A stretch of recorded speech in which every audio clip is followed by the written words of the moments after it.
नमस्कार, स्वागत है आपका इंडिया न्यूज 28 में। ये बात करते हैं उत्तराखंड की कुछ खास खबरों की। बदलते मौसम में डायरिया का बड़ा प्रकोप, उपचार को लेकर अस्पतालों में बड़ी भीड़। खबर उत्तराखंड राज्य के जनपद उधम सिंह नगर के जसपुर क्षेत्र से है, जहां जैसे जैसे बदलते मौसम में गर्मी का प्रभाव बढ़ता जा रहा है, वैसे नगर एवं ग्रामीण क्षेत्रों में भी बढ़ते मच्छरों के प्रकोप के चलते संक्रामक बीमारियां पैर पसारती जा रही है। इस बदलते मौसम में डेंगू, टाइफाइड, त्वचा संबंधी, डायरिया जैसी संक्रामक आदि बीमारियां पूरी तरह पैर पसारती नजर जा रही है। शहर के सरकारी चिकित्सालय हो या प्राइवेट चिकित्सालय, सभी पर मरीजों की लंबी कतार में आए दिन लगातार वृद्धि हो रही है और सरकारी स्वास्थ्य महकमा पूरी तरह अलर्ट होने का दावा कर रहा है, लेकिन जमीनी हकीकत कुछ और ही बयां कर रही है। जसपुर सामुदायिक स्वास्थ्य केंद्र में उल्टी दस्त जैसी भयंकर बीमारियों को रोकने के लिए कुछ दवाइयों का अभाव नजर आया, जिस कारण मजबूर होकर चिकित्सालय में तैनात चिकित्सकों को मरीजों के साथ आए तीमारदारों को बाहरी दवाएं लिखने को मजबूर होना पड़ रहा है।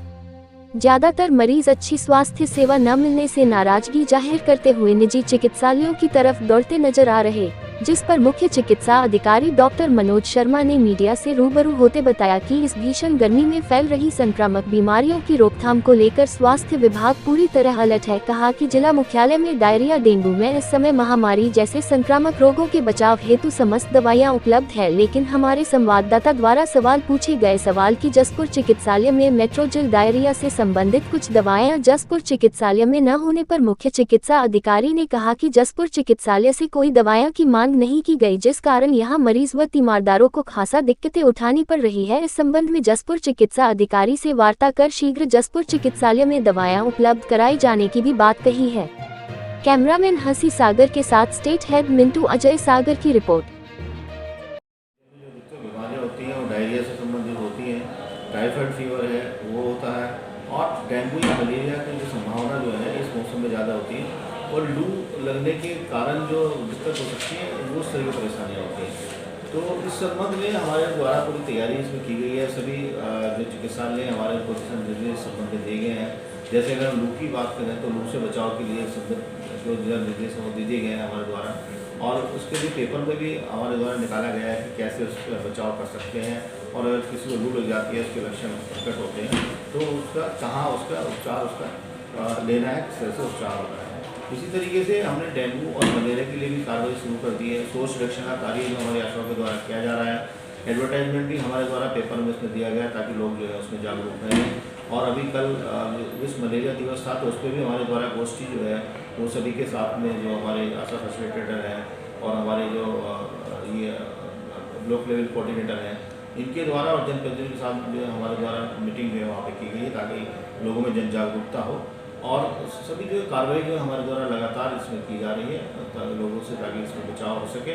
और इलाज के लिए जो सभी जो ज़रूरी दवाइयाँ हैं और उपकरण हैं वो हमारे पास उपलब्ध हैं पर्याप्त मात्रा में। हमारे पास स्टोर में पर्याप्त मात्रा में है। अगर इनके द्वारा डिमांड समय से नहीं की गई है तो डिमांड कर लें और वहाँ से ले लें दवाइयाँ। हमारे पास स्टोर में किसी भी दवाई की कोई कमी नहीं है, और इन केस कभी कोई इमरजेंसी में कोई दवाई की अगर वो कमी हो जाती है तो लोकल परचेज के माध्यम से भी इस सुविधा दी गई है सरकार के द्वारा, तो लोकल परचेज करके भी दवाई की उपलब्धता कराई जा सकती है। इस बारे में मैं बात करूँगा आज यहाँ के MOIC से अभी आपके पास संज्ञान में लाया गया है, और अगर जिस लेवल में भी अगर कुछ कमी होगी तो उसमें डेफिनेटली उनका स्पष्टीकरण दिया जाएगा संबंध में। और डायरिया बहुत चल रहा है, तो मैं जनता से कहना चाहूँगा कि अगर भीड़-भाड़ वाली जगह पर जाते हैं तो मास्क लगा कर रहें, और अगर बाहर का कुछ खाना पीते हैं या खादी बिया में खाते पीते हैं तो सावधानी बरतें। कोई ऐसी कच्ची या पानी वाली ऐसी चीज़ें ना खाएं जिससे इन्फेक्शन फैल सकता है। बच्चों को भी खासकर पानी उबाल कर दें, और जो भी सलाद या इस तरह की चीज़ें हैं वो ना दें। साथ ही पानी, ऐसे जो पानीदार फल हैं वो खाते रहें, जिससे कि बॉडी में पानी की कमी ना होने पाए। अक्सर देखा जा रहा है लगातार जिसके पास भी अगर थोड़ी सी भी ज़मीन है तो किचन गार्डन एक बहुत अच्छा वो है कि कोई हर सब्जी आप चाहें तो बहुत छोटी छोटी जगह में गमलों में उगा सकते हैं। वो हेल्दी जीवन के लिए बहुत अच्छा सॉल्यूशन है। मैं जनता से अनुरोध करूँगा कि एक किचन गार्डन की परंपरा जो पहले होती थी वो फिर से शुरू करें।